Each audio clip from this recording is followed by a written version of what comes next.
అందరికీ నమస్కారం అండి. మీరు ఈ వీడియో కంపల్సరిగా మీకు తెలిసిన వాళ్ళందరికీ షేర్ చేయండి, ఎందుకంటే ఇది చాలా అవసరం కాబట్టి. వీళ్ళు మన విజయవాడ రామలింగేశ్వర నగర్లో ఉంటారండి. ఇతను ఆటో డ్రైవర్, ఎవడో ఇంట్లో పనులు చేసుకుంటూ ఉంటుంది.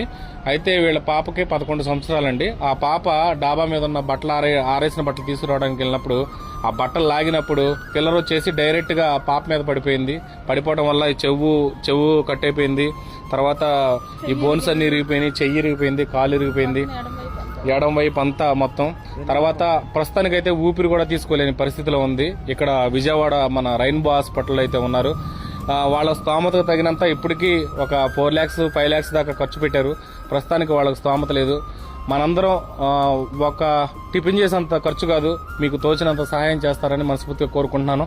అలాగే మీరు దయచేసి ఈ వీడియో అందరికీ షేర్ చేయండి. Thank you.